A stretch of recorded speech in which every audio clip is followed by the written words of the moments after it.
పంతులు గారు అన్నీ సిద్ధమేగా? అన్నీ సిద్ధం చేశానమ్మా. అన్నీ వచ్చాయి గాని అగరబత్తులు మాత్రం రాలేదు. అయ్యో, అగరవత్తులు రాలేదా? నేనెళ్ళి తీసుకొస్తాను. నేను తీసుకొస్తానులేండి బామ్మగారు. మీరు బాబుని తీసుకోండి.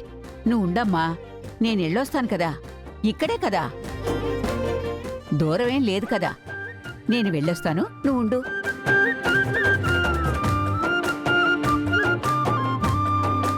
సిరి, బాబుకి బారసాల నామకరణం నువ్వొక్కదానివే చేయిస్తున్నావేంటి? అలా ఎలా జరిపిస్తారు వదినా? సిరి వాళ్ళ భర్త కూడా ఉండాలి కదా.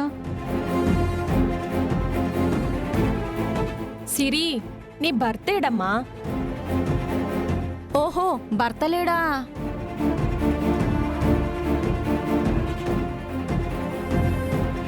ఈ మధ్యన ఇలాంటివి చాలా ఫ్యాషన్ అయిపోయాయి వదినా.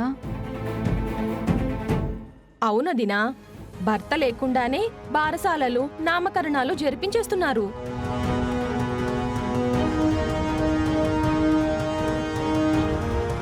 అవ్వ, ఇలాంటివి మన కుటుంబాల్లో జరుగుతాయా?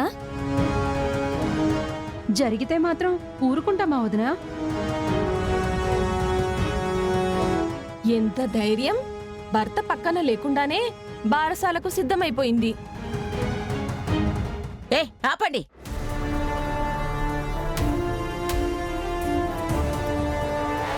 మిమ్మల్ని ఇరుగు పొరుగు వాళ్ళని పిలిచాను.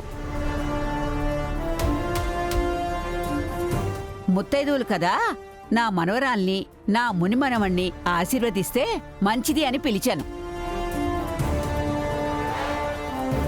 కానీ మీరిలా నా మనవరాల్ని అవమానిస్తారని తెలిస్తే మీతో మాట కూడా కలిపేదాన్నే కాదు.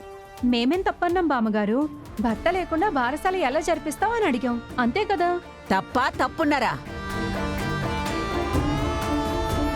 ఒక ఆడపిల్ల భర్త లేకుండా బారసాలకి నామకరణానికి సిద్ధమయ్యిందంటే తను ఎంత మనోవేదన అనుభవించి దీనికి సిద్ధమైందో అర్థం చేసుకోలేరా మీరు?